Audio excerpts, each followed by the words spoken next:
Saat dia menyembelih kambing, yang dia lihat itu kambing, Mas. Tapi yang saya lihat itu anaknya sendiri disembelih. Astaga.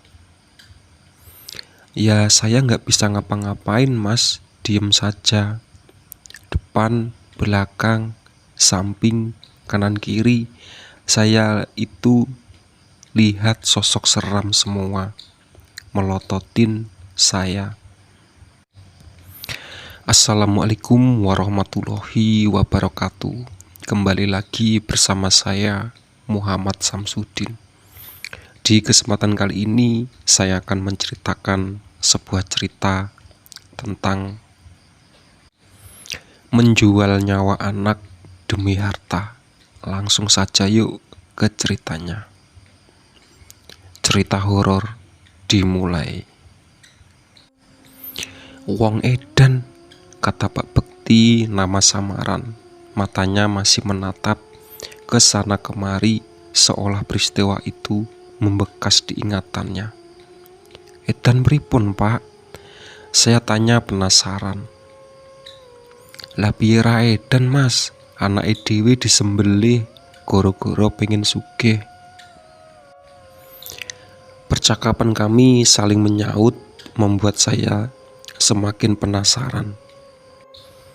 Sampai 2 gelas kopi yang kami sajikan oleh Pak Rudi sepemilik warung mengalihkan pandangan saya. Hingga tak beberapa lama yang awalnya wajah Pak Bekti masih tenang, tiba-tiba berubah, mengisyaratkan ketidaknyamanan.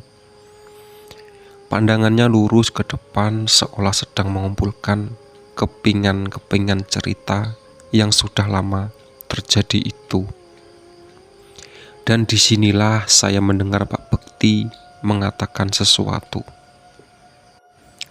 Sampean ngerti daerah kono to? Lah neng kono kejadiane kuwi. Pak Bekti 2002 dulu masih kerja di daerah sana. Satu kerjaan sama yang namanya Yudi. Tapi setelah di PHK, Pak Betty sudah gak ketemu lagi sama Yudi. Namun selang beberapa tahun ada tamu datang ke rumah.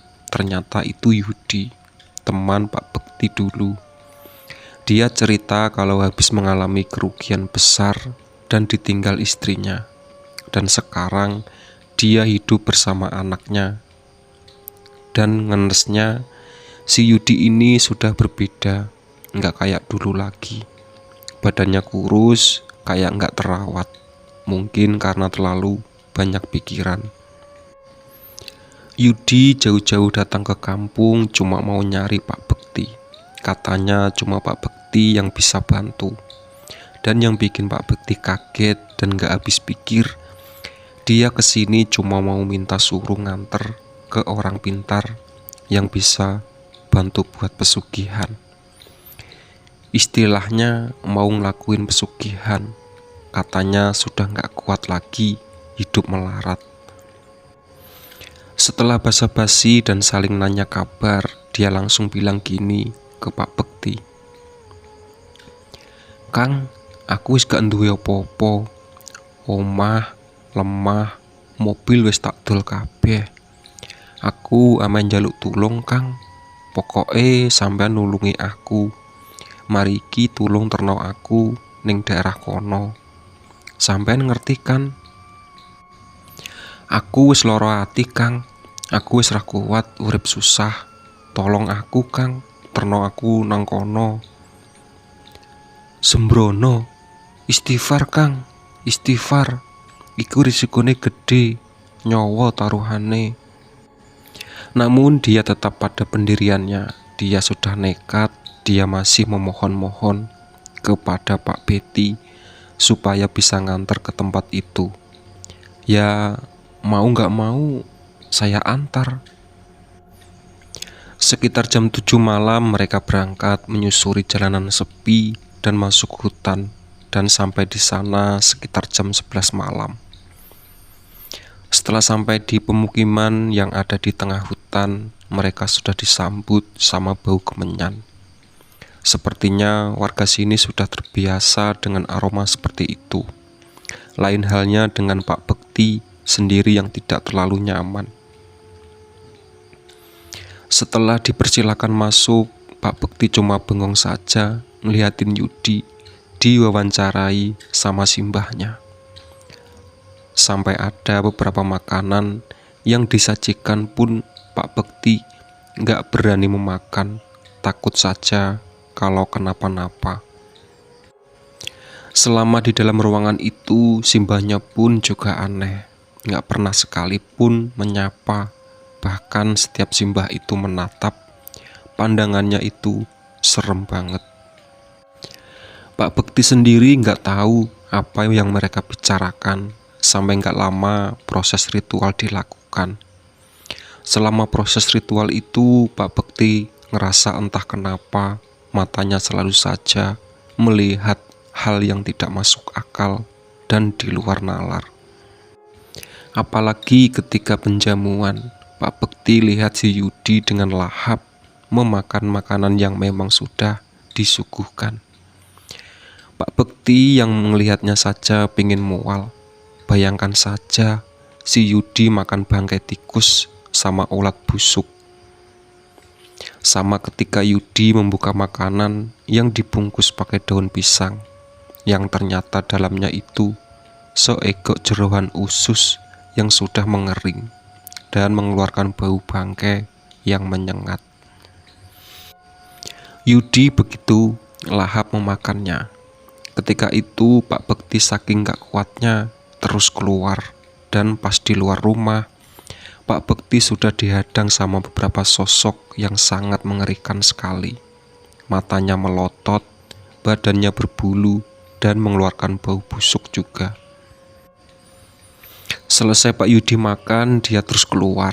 Dan anehnya, raut wajah Pak Yudi ini beda banget. Pandangannya kosong dan selalu nyengir. Pas di luar, ini kejadian yang membuat hati Pak Bekti begitu teriris. Lah bagaimana enggak, si Yudi ini suruh nyembelih seekor kambing. Tapi yang saya lihat, dia sedang menyembelih anaknya sendiri. Anaknya itu meronta-ronta, menjerit dan kemudian meregang nyawa. Astaga Yud, benar-benar hati saya menangis. Anak kecil yang tak berdosa harus meregang nyawa menjadi tumbal demi harta kekayaan sendiri. Batin Pak Bekti menjerit. Pas kejadian itu Pak Bekti nggak bisa apa-apa. Mau teriak nyuruh Yudi berhenti biar sadar, tapi seolah ada yang menahan tenggorokannya. Apalagi di depan, belakang, samping, kanan, kiri itu sudah dipenuhi makhluk yang menyeramkan, sedang melotot tajam ke arah saya. Ada beberapa yang sedang menari-nari ketika Yudi dengan entengnya mengiris leher anak kambing itu.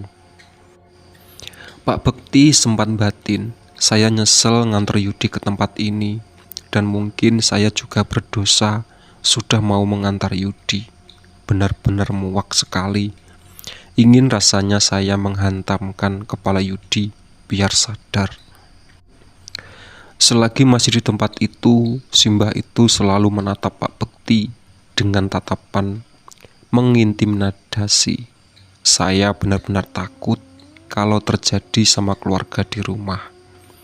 Dan tak lama semua selesai, mereka pulang. Di perjalanan pulang, Pak Bekti tak sesali pun mengajak bicara Yudi.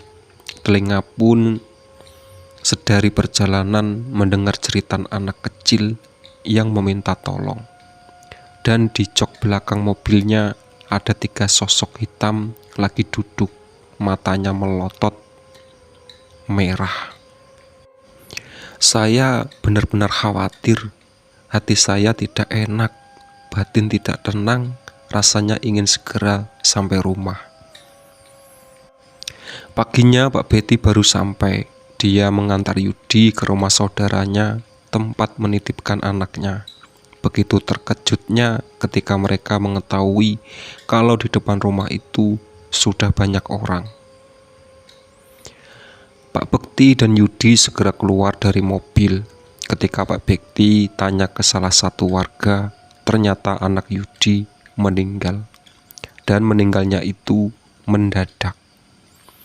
Pak Bekti yang mendengar tak terlalu kaget karena dia tahu penyebabnya. Yudi kemudian berlari menggendong anaknya sambil nangis.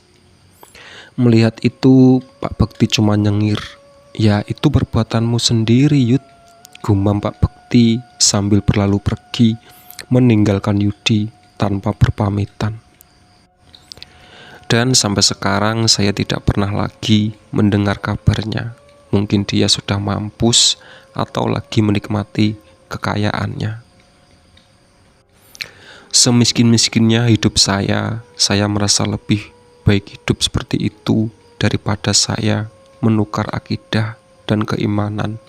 Saya cuma demi harta kekayaan. Miskin bukan pilihan, kaya bukan sebuah keberuntungan. Kita bisa mengubah hidup, nasib dan takdir dengan usaha, ikhtiar dan doa. Tuhan tidak akan pernah memberikan hal mudah untuk kita.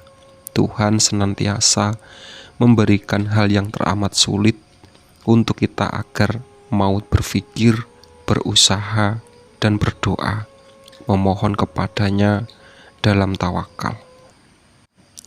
Demikianlah sebuah cerita yang bisa saya sampaikan kepada kalian semua. Semoga dari cerita ini kita bisa mengambil pelajaran, bisa mengambil hikmah untuk kalian semuanya.